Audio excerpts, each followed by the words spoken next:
Hi, this is Swan, and I'm making another video, this time from the couch, closer to my beautiful mandala-ish tapestry. I want to make this video because, you know, in the creation process, something I learned from Kyle Cease is if you feel like making a video, don't postpone it. So just do it. So that's why I'm doing it. I'm a little bit out of breath. I just did a little bit of workout, so I hope that doesn't interfere too much with the noise. So my topic that I want to talk about is give us and take us, and I want to focus on this because it's something that's affecting me personally in my life, and it's something we all recognize. We are either, well, I know that givers at least recognize that they are givers. I am unsure about how takers feel, so that's something that I want to explore in this video. I am a giver, and that is very good. I love to give. I love to cook for people and massage people and give compliments and give gifts and help people. I love it. But it also has, you know, the dark side, as I think we all know, that when you give too much, you feel drained and you feel left out, and maybe even you feel used sometimes. And that is because with the good, I am a good giver, I am sadly a very, very bad taker. I do not allow people to help me enough. I would say not at all, but I am getting better at it. But I have a very difficult time of letting people help me, because when they do, I feel not worthy of it, or I feel that I owe them something if I let them help me. And that, of course, puts the whole balance thing, it skews it, because it's not fair to them that I don't allow them to give me something back. Because I hate it when someone gives me something and they won't allow me to give them something back. I hate that, because I love to give, and I have to practice taking, and I have been practicing when I'm aware of it. I have been practicing it, and it is good. It's a little bit awkward because it is in the, well, it's not the birth stage of it now, but it's more like the early teen stage. So I'm still figuring out how to do it without the awkwardness. But it's a process, and I'm proud that I have begun.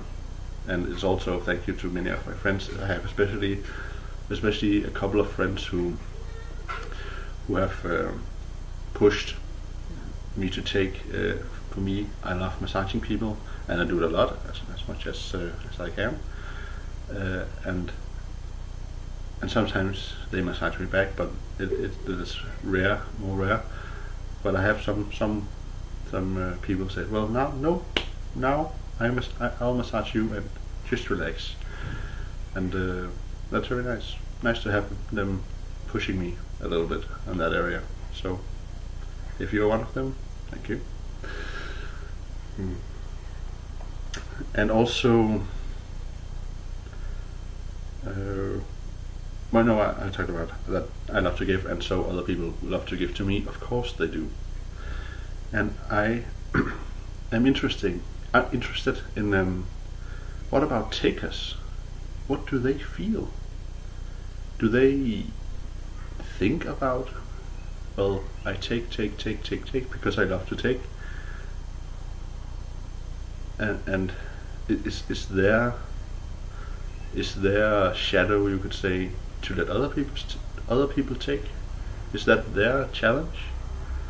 It seems to me, in my experience, that takers rarely think about it. They just take. And what's really interesting is how society or people around them react to it, because we tend to just go along with takers. So if someone says, well, I'll take whatever, an extra piece of cake, if they just if you don't pronounce it even, takers just rarely, they just do. They don't ask permission, they just do. So it's interesting to see how people react, because people typically, what's that, scowl? They get this, oh, how dare that person just take that other piece of cake? How about the rest of us? And but we don't object to it. We allow it, and then we feel maybe distrust, or we dislike that person a little bit more. Some people, of course, look up to that type of behavior because, wow, they are so bold that they can just do that. But in my experience, the general consensus is we don't like that person, but we do it either in ourselves or behind their backs. I am pretty sure that, of course, it isn't the most optimal way of doing it. I think if we could, us takers could learn a lot from us givers could learn a lot from takers, and I'm pretty sure that takers, of course, could learn a lot from givers. But I won't go too much into the taker mindset, because that's something I have a very difficult time with, because as you just heard in the beginning of the video, it's a shadow for me, so I see it as a very negative thing. Well, I feel it as a very negative thing. I know it isn't, but again, to a degree, but I feel it very, and that is, of course, probably something with my childhood, that it was bad to just take, because there were a lot of people who were also there, and it's something I remember my elementary school teachers also noticed. There was one teacher at one point who said, well, I know that if I had 30 pieces of cake in front of me and you were 31 people, I knew exactly who wouldn't get a piece of cake, because they would allow the other ones to take first. And in a way, it made me proud to be recognized as someone who puts others' needs before my own. But also, there's also a jealousy, a longing to say, well, I deserve a piece of cake. I'm not less than other people. I also deserve the good things in life. And that is something I'm really working on in this period of time. I won't deny myself any good in this life. And I thought I didn't, but I had a ceremony 3 days ago now, and it really woke me up to the fact that even though I have a very pleasant living living standard. I live in Denmark, and our living standard is very high compared to many other places in the world. So in you could say, in the logical sense of living standard, I am good. But I'm talking about the more, the giving to yourself, from yourself, kind of mentality that I definitely could get better at, and I know I rarely I only clean my room. It's of course exaggeration, but you get the point. I only really clean my room when I expect company, because to me it's, well, I'll survive. It's okay. That phrasing is a good phrase. The "I'll survive" phrase. That's a toxic phrase to have, especially in the law of attraction mindset that I have, and that I truly believe in. That in the beginning, of the law of attraction, I was focusing on individual things, a red couch, a new bike, whatever, money.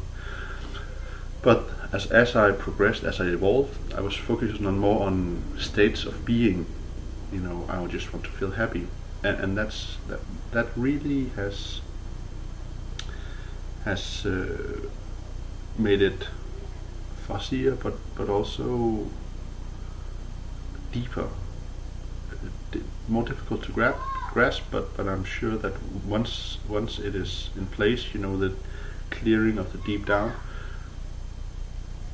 it will start to flow. And I noticed this, that as soon as I said I will allow myself all the good things that I want, I started to just feel happier, just feel more calm and not stressing. And something very interesting is I tend to overeat, and as soon as I change that mindset that I'm allowed to eat every good thing I want, the hunger just went away.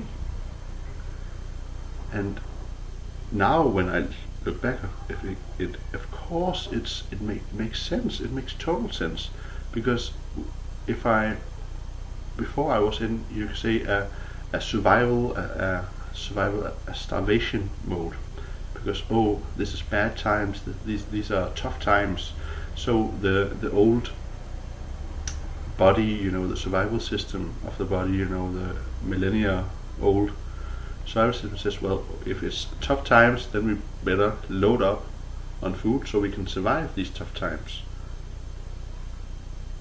Of course, it makes total sense. And now when I said, well, there's so much good in this world, there's so much beauty and so much joy and so much fun that I can experience, my body says, well, now it's apparently not tough times anymore. So now we can relax, and we can really focus on, are we hungry, are we not hungry?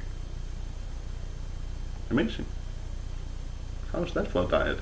The allow yourself everything diet.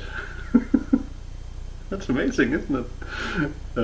So I can definitely recommend that.